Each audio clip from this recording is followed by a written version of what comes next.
Brut, c'est un média qui est majoritairement regardé par des jeunes. Par des gamins, ouais. Vous, qu'est-ce que vous avez envie de dire aux gamins d'aujourd'hui ? J'ai lu un philosophe indien qui s'appelle Krishnamurti il n'y a pas longtemps, et on me posait cette même question, mais il était plus compétent que moi pour y répondre. Mais en fait, il disait des choses très vraies, il disait de contester intérieurement et pacifiquement toute forme d'autorité, qu'elle soit pédagogique ou institutionnelle, et que c'est le début de la créativité. Et je pense que les générations qui arrivent, là, c'est leur créativité pourra peut-être permettre de la survie de l'espèce humaine ou que les conditions s'améliorent. On n'est pas encore rendu à ce stade-là, on n'a pas encore assez touché le fond. Mais je pense que oui, voilà, c'est contester, soyez critique, sans foutre le feu partout. C'est pas ça dont il s'agit. Il ne s'agit pas de ça du tout. Je parle, voilà, étudier, mais pas forcément la scolarité, pas forcément ce qu'on vous demande de faire, pas forcément ce que le monde extérieur vous demande de faire pour que vous y puissiez rentrer. Mais la culture est vraiment un vaste recueil de réflexions, de Mozart aux Beatles. Je trouve ça épatant d'écouter tout ça, de Chaplin à Oppenheimer. C'est intéressant de voir tous ces films. Voilà, ça c'est un terreau pour leur imagination, pour leur culture, pour leur connaissance. Le monde est fini, mais la connaissance est infinie. Il n'y a que, justement, en suivant ces cursus-là, à leur main, eux, je crois beaucoup aux écoles alternatives qui font appel à l'accès à soi beaucoup plus qu'à l'accès au monde extérieur. Et cette génération-là pourra certainement trouver des solutions. Moi, j'ai fait mon temps, mais j'ai des enfants, donc ça m'arrangerait que la génération intermédiaire s'occupe d'eux quand je serai plus là, quoi. Vous pensez qu'on s'en sortira par la culture ? C'est une des solutions, mais pas la culture au sens scolaire et pédagogique et érudition, c'est la curiosité intellectuelle qu'il faut absolument cultiver.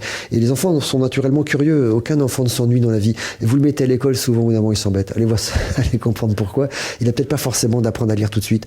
Et il y a un bouquin, je vous recommande, Les enfants de Summerhill, où il y a un grand pédagogue anglais dans les années 30 qui regroupe des enfants comme ça, qui sont en déficit scolaire ou qui sont en rupture de famille et tout. Et il crée une école avec des cours, etc. Puis il leur dit simplement, si vous n'avez pas envie d'y aller, vous n'y allez pas.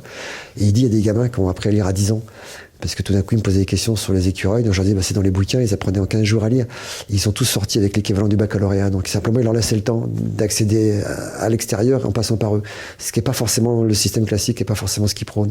Il faut prôner la créativité aussi fort, si ce n'est plus, que l'alphabétisation. Ça me fait du bien de faire des films. Ça m'a fait du bien de quitter mon cursus socio-culturel pour aller faire le Guignol. Parce que ça me faisait du bien, l'absurdité de l'existence, ne trouver une réponse qu'en une autre forme d'absurdité. C'est une absurdité sociale, faire le Guignol. Et puis voilà, donc entre deux absurdes, je m'y retrouve. J'ai envie de parler tout simplement, donc m'écouteront ceux qui veulent, m'écouteront ceux qui peuvent, m'écouteront ceux qui comprennent, etc. Ou personne ne m'écoutera. J'ai connu des illusions et des illusions dans ce métier, donc la plus grande honnêteté que je puisse avoir par rapport à moi, c'est une sorte de lâcher prise intérieure et de dire voilà, maintenant, aie le courage de raconter cette histoire parce que tu as envie d'en parler. Pourquoi, même pas encore élu, le candidat nous cache déjà quelque chose ? Je vais pas faire ce que les gens qui financent ma campagne ont prévu. Et pourquoi ? Si je le fais, ça va tout casser encore plus. L'air, l'eau, le sol, ils sont trop forts, trop puissants. Ils me lâcheront plus même quand je serai élu. Le point de départ de ce film, c'était pendant le confinement, donc une certaine frustration citoyenne de voir des leaders occidentaux s'occuper d'une crise économique plus que d'une crise sanitaire, si je peux me permettre. Et je tombe sur un documentaire sur Robert Kennedy sur Netflix que je vous recommande en 4 épisodes. Et l'idée saugrenue vient de se dire, et si Robert Kennedy n'avait vraiment pas dit ce qu'il voulait faire ? C'est une idée vraiment très saugrenue. Quoique dans l'histoire de France, on a De Gaulle qui a dit « je vous ai compris » et lui aussi avait camouflé ses vraies intentions. Il avait compris que les colonies c'était fini. Et puis il a été mis au pouvoir par des gens qui souhaitaient que ça continue. Et ça lui a valu des menaces de mort et même des tentatives d'assassinat à répétition. Voilà, tout ça a fait que tout d'un coup on s'était dit ça. Et puis à l'arrivée, il y a un gentil roman de gare qui se résout par une enquête footballistique. Quand vous réalisez le film, quand vous l'écrivez, quand vous le tournez, est-ce que vous pensez à ce que la presse, à ce que le public en pensera? Est-ce que ça vous importe? Alors la presse, j'y peux rien et c'est facile de pas la lire. Le public, oui, ça m'importe dans la mesure, c'est pas qu'ils vont aimer ou pas aimer, c'est est-ce que ça va être clair. Vous avez commencé à présenter aussi le film depuis... Ah oui, depuis mi-juin, là, c'est en train de terminer. Là, encore quelques projections, c'est fini. Alors, moi, je fais ça parce que j'aime bien rencontrer les gens. Les gens, je les vois une fois tous les 3 ans. Je cherche un peu le centre de gravité entre ce que j'ai voulu raconter et ce qu'ils ont perçu. Et puis, ils ont la politesse d'être sincères. Et des fois, ils me prennent des intentions que j'ai pas vraiment, mais je suis bien forcé de réaliser que c'est comme ça qu'ils ont reçu le film. Donc, je m'incline devant leur regard. C'est-à-dire ? Le message, les propos, etc. Moi, je trouve que c'est tellement irréaliste, cette histoire, que j'ai du mal à la prendre au sérieux. J'ai lu que vous aviez dit « Je n'ai jamais conçu mes films comme des films à message ». Non, même si, a priori, il y en a forcément, puisque je commente le monde extérieur. Mais je considère qu'il y a un grand cinéaste politique que je vénère, c'est Ken Loach. Lui, c'est un film, il dit qu'il veut provoquer l'indignation du spectateur. Moi, je considère que l'indignation est déjà là, et je cherche juste à en distraire les gens. C'est très différent. Il y a un des deux qui est plus petit bourgeois que l'autre, si vous devinez lequel. Mais vous pensez pas que le cinéma est forcément politique ? Pas forcément, ça dépend lequel. Enfin, prenez, oui et non. Vous prenez, pour moi, un grand classique au cinéma, c'est Chaplin. Et quand il fait les temps modernes, oui, c'est un cinéma politique, surtout quand il fait le dictateur. C'est le seul qui ose prendre la parole. Ça n'a pas empêché la Seconde Guerre mondiale. Donc la portée du message de cinéma est quand même assez faible.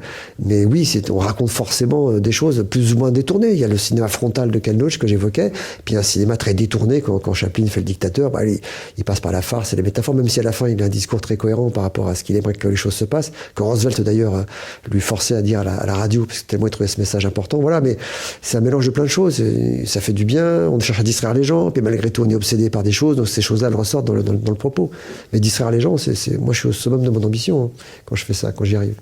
Et finalement, en distrayant les gens, il y a peut-être quand même des choses... Oui, mais c'est clair, les thèmes, on découvre avec ce film, on a découvert depuis 4 mois qu'on se prend avec ce film, les thèmes abordés dans le film sont très présents dans l'inconscient collectif actuellement. Oui, on parle d'écologie, oui, on parle de liberté de parole, oui, on parle de liberté d'expression, oui, voilà, oui, forcément on en parle. Mais c'est tellement tarabiscoté, c'est tellement... J'ai fait exprès de mettre la métaphore en avant pour camoufler, pas pour camoufler, mais pour me mettre à distance de la réalité, justement, mais malgré tout, les gens vont... Des fois, la fable est plus efficace que le discours au premier degré. Ouais. Donc là, la fable, effectivement, elle percute sur plein de sujets. Est-ce que vous pensez que le cinéma, ça peut faire évoluer les mentalités ? Comme je vous expliquais, Chaplin a fait le dictateur, ça n'a pas empêché la Seconde Guerre mondiale. Le cinéma est un endroit, de plus en plus d'ailleurs, un petit endroit bénin où il faut aller pour voir. C'était quand j'étais enfant ou jeune adulte, il y avait 3 chaînes de télé et le cinéma était central dès qu'on voulait avoir des images, des sons, une histoire. Maintenant, c'est une plateforme parmi d'autres, le cinéma. Et voilà, c'est un peu... Il n'a pas la même force culturelle qu'il avait par le passé. Mais ça reste un endroit chouette pour en raconter des histoires. Il y a un thème dont on parle régulièrement, c'est la notion d'engagement pour les artistes, de s'engager sur différents thèmes, que ce soit des thèmes politiques ou des thèmes écologiques, etc. Il y a des artistes qui s'engagent beaucoup, il y a d'autres artistes qui disent « Moi, c'est pas mon job, j'y connais rien, je veux pas parler ». Vous situez comment là-dessus ? Moi, je me donne le droit de parole à travers les films seulement. J'ai pas envie d'être un militant de plateau, etc. Ça m'intéresse pas. Et j'ai pas de Twitter, j'ai pas de Facebook, j'ai rien de tout ça. J'ai pas de réseaux sociaux, justement. Par contre, je trouve que faire des films, c'est une façon élégante de s'exprimer. Parce que même faire des mauvais films, je mets à l'aise mes détracteurs. Même faire des mauvais films, c'est difficile. C'est du travail, c'est de l'argent, c'est du temps.